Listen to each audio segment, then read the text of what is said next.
இதில் Nifty report card 7th February closing எப்படி இருக்குன்றதை பார்க்கலாம். நிஃப்டி ஆர்எஸ்ஐ டெய்லி ஆர்எஸ்ஐ 51.72 தான் இருக்குது. ஸ்டில் அது வந்து ஹோல்ட் பண்ணிகிட்ருக்கு. நம்ம பேசுகிற அந்த 23,500 ஹோல்ட் பண்ணுற வரைக்கும் இந்த ஆர்எஸ்ஐயும் ஹோல்ட் பண்ணுன்ற மாதிரி எதிர்பார்க்குறேன். சேம் மூவிங் அவரேஜ் 20 and 10 மேலே தான் இருக்குது. ஸோ ஷார்ட் டேர்ம் வந்து still it's an up only. Moving as 250 அந்த medium term and long term கீழே தான் இருக்குது. ஓகே, நிஃப்டி 50 ஸ்டாக்ஸ் டெக்னிக்கல்ஸ் பார்த்தீங்கன்னா மூவிங் ஆவரேஜ் 1040 இது ஆல்மோஸ்ட் இப்போ வந்து 2 நாளில் 32 வந்திருக்கு. அண்ட் மூவிங் ஆவரேஜ் 20 வந்து 33 இருக்குது. ஓகே, இது ஒரு மாதிரி ஒரு இன்னும் ஸ்டில் அந்த ஒரு 25க்கு மேலே இருக்குது. ஒரு ஸ்டில் அந்த பை ஜோன் அந்த காமிச்சிட்ருக்கு. வால்யூம் எஃப்ஐஎஸ் ரொம்ப கம்மியாக செல் பண்ணியிருக்கிறாங்க. ஃப்ரைடே 470 crores தான் செல் பண்ணியிருக்காங்க. டிஎஸ் ஒரு 454 crores வாங்கியிருக்காங்க. மேபி இது இந்த டெல்லி எலெக்ஷன் ரிசல்ட்ஸ் நான் பார்த்துட்டு பண்ணலாம் அப்படின்றதுக்காக ஹோல்ட் பண்ணியிருக்காங்களான்றது நம்ம இன்றைக்கி செக் பண்ணலாம். F&O open position. ஸோ இது still it's not a good sign at all. Public still ஒரு 3,28,000 கான்ட்ராக்ட் பையில் தான் இருக்காங்க. ப்ரோ எஃப்ஏஎஸ்லாம் செல்லில் தான் இருக்காங்க. பட் ஃப்ரைடே ஒரு நான் ஈவெண்ட் மாதிரி தான் இருந்தது. ஒரு பெரிய பார்ட்டிசிபேஷன் எங்கேயுமே இல்லை. பட் ஸ்டில் பப்ளிக் ஒரு 11,000 கான்ட்ராக்ட் பையில் வந்திருக்காங்க. ப்ரோ ஒரு 14,000 கான்ட்ராக்ட் செல் பண்ணியிருக்காங்க. இப்படி இன்றைக்கி ரொம்ப க்ரூஷியல் இது. பிகாஸ் டெல்லி எலெக்ஷன் ரிசல்ட்ஸு பிஜேபிக்கு ஃபேவராக வந்திருக்கிறதால எப்படி இருக்குது இந்த டேட்டா, இன்றைக்கி ஏதாவது சேஞ்சஸ் இருக்குதா அப்படின்றத நம்ம கண்டிப்பாக பார்க்கணும். ஹையஸ்ட் ஓப்பன் இன்ட்ரெஸ்ட் புட்டில் ஒரு 23,000, 23,200, 23,500 இருக்குது. கால் வந்து 24,000, 23,800, 23,600 இருக்குது. ஸ்டில் அந்த 23லேருந்து ஒரு 24 அந்த ரேஞ்சுக்கு இருக்குது. டெக்னிக்கல்ஸும் கிட்டத்தட்ட அதே மாதிரி தான் காமிக்குது. இந்த ஓப்பன் இன்ட்ரெஸ்ட் எப்படி இருக்கோ அதே மாதிரி தான் காமிக்குது. இந்தியா விக்ஸ் 13.68 சுத்தமாக நான் ஈவெண்ட்டாக ஆக்கிடுச்சு. மேபி டெல்லியில் பிஜேபி தான் வின் பண்ணுன்றது நமக்கு முன்னாடி இந்தியா விக்ஸுக்கு தெரியும் போல். ஏன்னா இம்பார்ட்டண்ட் ஒரு எலெக்ஷன் ரிசல்ட் இருக்குது. என்னதான் இருந்தாலும் ஒரே ஒரு ஸ்டேட் எலெக்ஷன் அப்படின்னு சொன்னால் கூட இருந்தாலும் இவ்வளோ கம்மியாக எப்படி ஆச்சுன்றது ஒரு பெரிய கேள்விக்குறியாக இருக்குது. அதான் விக்ஸுக்கு முன்னாடியே தெரிஞ்சிருக்கு. ஸோ 13.68ன்றது கண்டிப்பாக ஒரு பெட்டர் சைன் தான். புல்லுக்கு ஒரு 15 கீழே இருந்தாலே ஒரு பெட்டர் சைன் தான். ஒன்லி ஒன் திங், இந்த F&O பொசிஷனில் இன்னும் பப்ளிக் பையில் இருந்துக்கிட்டே இருக்கிறாங்க. அது ஒன்று தான் பெரிய கன்சர்னாக இருக்குது.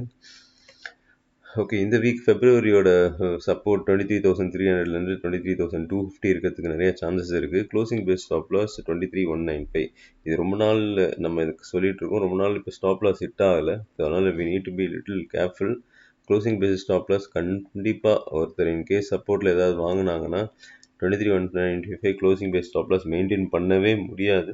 அதனால் ஒரு புட் ஆப்ஷன் வாங்கியே ஆகணும். அதேமாதிரி ரெசிஸ்டன்ஸ் 23,800லேருந்து 850 இருக்குது. இதுவும் ரொம்ப நாள் அந்த ரேஞ்ச்குள்ளேயே இருக்கிறதால இன்கேஸ் அதுக்கு மேலே 23,905க்கு மேலே போச்சுன்னா ஃபர்தர் மேலே போகிறதுக்கு வாய்ப்பு இருக்குது. அதனால் இந்த இடத்துல ஒருத்தர் செல் பண்ணாங்கன்னா கண்டிப்பாக ஒரு கால் ஆப்ஷன் வாங்கியே ஆகணும். ஓகே, ஃபெப்ரவரியோட சப்போர்ட் ஸ்டில் சேம். இன்னும் 2 சப்போர்ட்டும் சரி ரெசிஸ்டன்ஸும் சரி எதுவுமே வரல. நம்மளுடைய வியூ புல் 15, பேர் 21, நியூட்ரல் 14 இருக்குது. திரும்ப இது ஒரு சைட்வேஸ்க்குள்ளே வந்த மாதிரி ஒரு ஃபீல் இருக்குது. Nifty important mid point 23,500. இது இப்போதைக்கு இது வந்து மேஜராக யூட்டிலைஸ் பண்ணுற இடத்துல இருக்குது.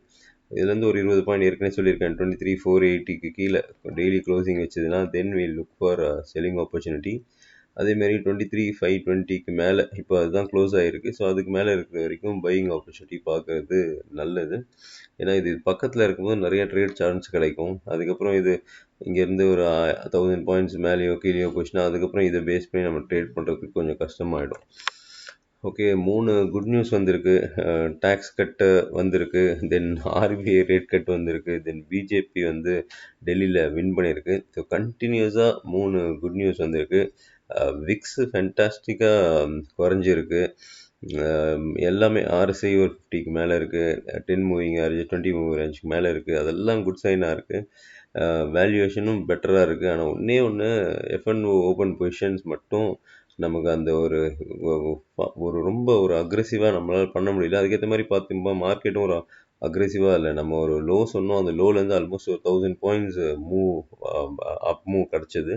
பட் அதுக்கப்புறம் ஒரு அந்த இடத்துல ஒரு கன்சோலேட் ஆகுது. ஜஸ்ட்டு உங்களுக்கு ஒரு இதை காமிச்சாலே தெரியும், ஒரு லைவில் எப்படி இருக்குன்னு பார்த்தாலே தெரியும். இந்த பாருங்கள், இது திரும்ப ஒரு சேனலுக்குள்ள வந்த ஒரு ஃபீல் தான் இருக்கு. இதை நீங்க கிளியரா பார்க்கலாம். இந்த சேனலுக்குள்ள மார்க்கெட் இப்போ டிராவல் ஆகிற சுச்சுவேஷன் வந்துடுச்சு. இங்கே பாருங்க, இது வந்து மேலேருந்து கீழே வந்து இந்த இடத்த தொட்டு திரும்பி மேலே, திரும்ப கீழே, திரும்ப இப்போ மேலே. ஸோ இப்போ இது ஒரு அப்பர் ரெசிஸ்டன்ஸ் பாயிண்ட். இதுக்கு மேலே போச்சுன்னா தான் ஃபர்தராக மேலே போகலாம். ஸோ எக்ஸாம்பிள் இந்த இந்த இடம், இந்த இடத்துக்கு மேலே போச்சுன்னா then again it will go to இந்த இடத்துக்கு போகலாம் அப்படின்ற ஒரு சூழ்நிலை இந்த சேனலுக்குள்ளே இப்போதைக்கு கிரியேட் ஆகிருக்கு. சேனலுக்குள்ளே இருக்கும்போது திரும்பி ஒரு சைட்வேஸ்க்குள்ளே போகிறதுக்கும் வாய்ப்பு இருக்குது. ஸோ அதனால தான் நான் சொல்கிறேன், இந்த மிட் பாயிண்ட், நம்மளுடைய மிட் பாயிண்ட் 23,500 அதை பேஸ் பண்ணிவிட்டு இன்ட்ராடேல நம்ம பண்ணுறது நல்லது. இன்றைக்கி அந்த எலெக்ஷன் ரிசல்ட்ஸோட இம்பேக்ட் மார்னிங் ஓப்பனிங்கில் இருக்கலாம். கேப் டவுன் இன்கேஸ் ஆச்சுன்னா பொறுமையாக இருங்க. வேறு ஏதாவது ஆப்பர்ச்சுனிட்டிஸ் இருக்குதா பைக்குன்னு பார்க்கலாம். பெரிய கேப் அப் ஆச்சுன்னா அதுக்கப்புறமா அக்ரெசிவாக வாங்கக்கூடாது. ஒரு மாதிரி இன்றைக்கி அந்த ரிசல்ட் பேசிஸில் வர்றதால உல்ட்டாவாக பார்க்கணும். அதாவது இன்கேஸ் கேப் அப் ஆச்சுன்னா நம்ம அக்ரெசிவாக போய் பை பண்ணுறத கண்டிப்பாக ஸ்டாப் பண்ணணும். இந்த டெக்னிக்கல்ஸ் படி, பேட்டர்ன் படி ஏதாவது வந்ததுன்னா தான் பண்ணணும். அதேமாரி இன்கேஸ் கேப் டவுன் ஆச்சுன்னா அக்ரெசிவாக செல் பண்ணக்கூடாது. அதுக்கப்புறம் ஏதாவது பை ஆப்பர்ச்சுனிட்டிஸ் இருக்குதான்னு பார்க்கணும். பிகாஸ் ஒரு ஸ்டேட் எலெக்ஷன் ரிசல்ட் தான்னாலும் அது மார்னிங் கண்டிப்பாக இன்றைக்கி டேக்கு அந்த இம்பேக்ட் இருக்க தான் செய்யும். ஸோ இந்த ஒரு சேனலுக்குள்ளே டெய்லி வந்ததால் திரும்ப இது ஒரு சைட்வேஸ் மூவ்மெண்ட்குள்ளே இருக்குது. நம்ம ஏற்கனவே பேசின மாதிரி, ஓப்பன் இன்ட்ரெஸ்ட்டும் பேசின மாதிரி, இதுக்கு மேலே தான், அதாவது இது வந்து ரெசிஸ்டன்ஸும் இது ஒரு சப்போர்ட்டாகவும் ஸ்டில் இட்ஸ் ஆக்டிங். பட் நம்ம மிட் பாயிண்ட்டை வச்சு ட்ரேட் பண்ணுறது புத்திசாலித்தனமாக இருக்கும்னு நான் எதிர்பார்க்குறேன். நிஃப்டி பி ரேஷியோ ஸ்டில் 21.41, இதுவும் பெட்டராக தான் இருக்குது. Thank you so much. திரும்ப இன்னொரு வீடியோவில் உங்களை சந்திக்கிறேன்.